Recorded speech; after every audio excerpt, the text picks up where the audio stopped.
Serious, what is the best unexplained mystery? Fond du Lac County Jane Doe in WI. A murder victim found in ice in a pond. For a while they thought she was Amanda Berry, who had actually been held captive in Ohio by Ariel Castro for around a decade. The disappearance of Terrence Williams and Felipe Santos. Two men, unrelated, who didn't know each other, disappeared from Naples, Florida 3 months apart under the exact same circumstances. Both men were last spotted being arrested by Deputy Steve Calkins for driving without a license.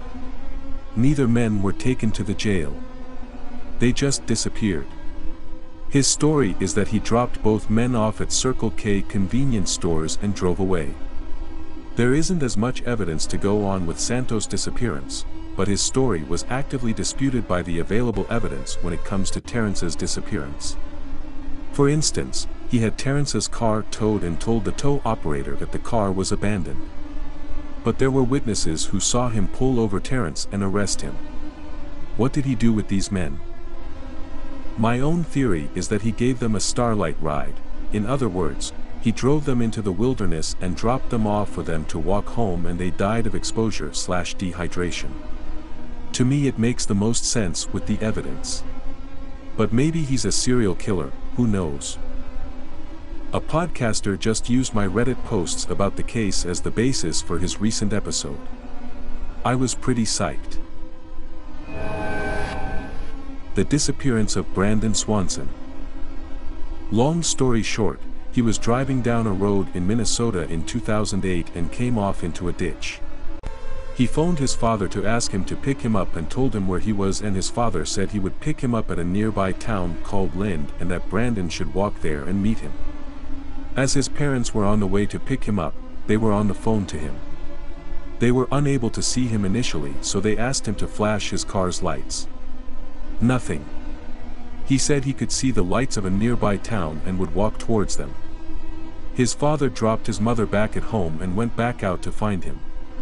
At around 2 a.m., after around 47 minutes on the phone, Brandon yelled "OHSHIT" and the phone hung up. That was the last anyone ever heard from him. His car was found near Taunton, Minnesota, around 20 miles from where he said he was. His phone was never recovered. No trace of him has ever been found. No one knows what the lights he saw were, why he yelled "OHSHIT", why he was 20 miles from where he said he was, where he went, or where he is. The death of Gareth Williams really unnerves me for some reason. He was a mathematician who worked for MI6 and went missing in about 2010. When they investigated his apartment, they found a gym bag in the bath, padlocked shut, and his body was curled up inside. There was no evidence that anyone else had been inside the house, and on his computer history there was a bunch of fetish stuff about being locked in small spaces, but they got a bunch of people to try and lock themselves in a bag. Some people tried hundreds of times, and even if they could get the bag closed, none of them could lock it. Nobody knows whether his death was an accident or murder. To me, it's Jack the Ripper, but a lesser-known one was the boy in the box. In February of 1957, a boy around 4 to 6 years old was found beaten and nude in a box outside of Philadelphia, Pennsylvania. His picture was spread all around Pennsylvania, and no one has any idea who he is. They even did a fictionalized version of the story on Cold Case. The Bobby Dunbar case. In 1912, a 4-year-old disappeared while his family was camping. After a frantic 8-month search, a child matching his description was found one state over in the company of a traveling tinkerer. This little boy recognized Mr. and Mrs. Dunbar as his parents and seemed to know details of Bobby Dunbar's life. The tinkerer insisted that the child was actually Bruce Anderson, whose mother, a single, illiterate, poor servant, had given him custody because she couldn't afford to raise Bruce. Julia Anderson traveled to Louisiana to support his story and identified the little boy as Bruce. However, the courts believed the Dunbars instead and convicted the tinkerer of kidnapping. He later won an appeal, but the Dunbars retained custody of Bobby. 90 years later, Bobby's granddaughter was doing a genealogy project and discovered the old controversy. She had her father and her uncle, son of the younger subset brother, take a DNA test. The test proved that Bobby Dunbar was not related to the Dunbar family. He was Bruce Anderson all along.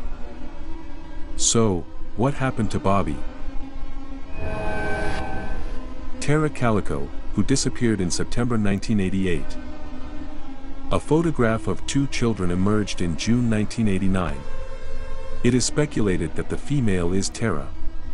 The photograph was discovered in a parking lot by a woman, who claimed there was a Toyota van parked in the spot with a mustached 30-plus-year-old in the vehicle when she went inside the store. The other person in the photograph, a missing male, is speculated as being another missing child, Michael Henley, from New Mexico. Scotland Yard confirmed the female was Tara Calico, but tests of the photo conducted by the FBI came up with inconclusive results. The Oakville Blobs. Basically, it started raining one day and citizens noted that the rain wasn't water, it was strange jelly blobs. It happened 6 times in the next 3 weeks, and mass sickness followed. Devil's Kettle. It's a waterfall in northern Minnesota where one half of the waterfall falls into a hole in the rocks and is never seen again. Local geologists have thrown stuff down there and nothing is ever seen again. When you consider two types of rocks in the area, it's even more confusing. I haven't seen mention of this, the disappearance of Pennsylvania District Attorney Ray Cricker in 2005. Cricker had previously investigated sexual misconduct charges against Penn State football assistant coach Jerry Sandusky in 1998. Cricker didn't have enough evidence at the time to press formal charges and dropped the case. In 2005 he went missing and his car was discovered in the parking lot of a roadside business north of State College, Pennsylvania. His laptop was found in a nearby stream with the hard drive removed. In 2011, after a lengthy grand jury investigation, Sandusky was finally charged with sexual abuse of a minor. Cricker's body was never found and officials deny any connection of the Sandusky Penn State abuse scandal with Cricker's disappearance. Caso dos Mascaras de Chumbo, or the lead masks case. On the afternoon of August 20, 1966, a young man was flying a kite on the Morro do Vintam Hill, in Niterói, Rio de Janeiro, Brazil, when he came upon the bodies of 2 deceased males and reported them to the authorities. The Morro do Vintam had difficult terrain, and the police were unable to reach the bodies until the next day. When a small team of police and firefighters arrived on scene, they noted the bodies' odd conditions. The 2 males were lying next to each other, slightly covered by grass. Each wore a formal suit, a lead-eye mask, and a waterproof coat. There were no signs of trauma and no evidence of a struggle in the surrounding area. Next to the bodies, police found an empty water bottle and a packet containing 2 wet towels. A small notebook was also identified, in which were written the cryptic instructions 1630 estar no local determinado. 1830 injure capsulas, opos efito proteger mede cigarder sino mascara, 1630 be at the specified location. 1830 ingest capsules, after the effect protect metals await signal mask, copied from Wikipedia. During their last day alive the 2 men bought a bottle of water from the bar and kept the receipt so they could return it later. So they expected to survive whatever they were about to do. Most plausible theory I've heard is that the men were hippie spiritualists who believed they could communicate to aliens or spirits using psychedelics and they must have died of a drug overdose.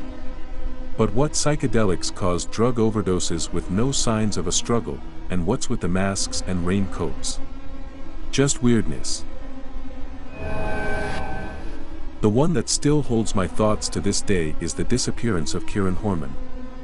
7-year-old Kieran allegedly went missing from his school one morning after his stepmother went in to see his science fair project and was last seen by her walking down the hall to his first class. He never made it. The trail runs pretty cold after that.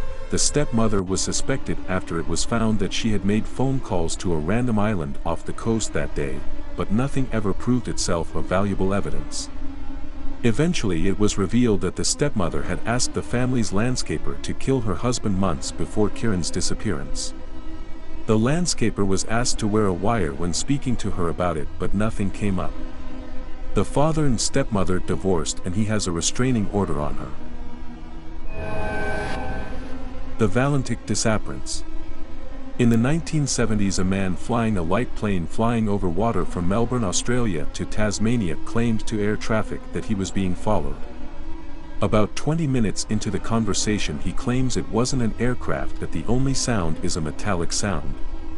Him and the aircraft is still missing, and if you type UFO with Valentic Disappearance is a pic of a UFO taken around the same time in a Melbourne beach. The Colonial Parkway Killer on the parkway between Jamestown and Yorktown, Virginia. The guy has never been caught. Killed 8 people and their bodies are missing to this day. Happened in the 80s, but it's a pretty big thing in the area. The parkway has a lot of pull-offs where high school kids and college students hang out with friends or S/OS. Personal favorite is the Permian Extinction, because until recently there hasn't been any conclusive evidence as to what could cause a die-off of species so massive it takes well into the next geological era, we're talking on a scale of millions of years, to fully recover from it. Paleontologists call it the Great Dying, and if you know anything about those guys, they're not usually ones for hyperbole. The Tamanshud Case. A man with no identification found dead on a beach in Australia, killed by an unknown poison, with a piece of paper in his pocket reading Tamanshud, meaning ended or finished in Persian. They found the book the piece was torn from, and it has a secret code which no one can decipher. I haven't seen this mentioned yet, but Ricky McCormick. A man who reportedly could barely write his own name was found dead, with notes in his pocket resembling a code. Cryptologists have been trying to decipher the code for several years. The FBI eventually released the notes to the public asking for assistance, in the hope someone might recognize the code or be able to crack it. Some have speculated that it's about drugs, some that it's his medication list, and many presume it's nothing more than gibberish. It still raises the question, who killed Ricky? What do the notes contain, if anything at all? Why do people tend to die with mysterious ciphers in their pockets? I've often thought about this case and looked over the notes several times. There are repeating letters such as TFRNE, WLD, and PRSE that lead me to believe that there really is a message in them. The case of Alan Geale. I'm at work right now, so excuse my lack of links, but a quick Google search is all you need. A man was found dead on a beach in the UK. He had no clothes on except for one sock and one shoe and a jacket. The other sock was wrapped around with headphones and stuffed in his mouth. He had no ID on his wallet, just a picture of a little kid who was later discovered to be a picture of the same man as a kid. CCTV shows him taking a series of weird trips around Cornwall the night before he was found dead, and in the footage he is wearing a different jacket from the one who was found wearing.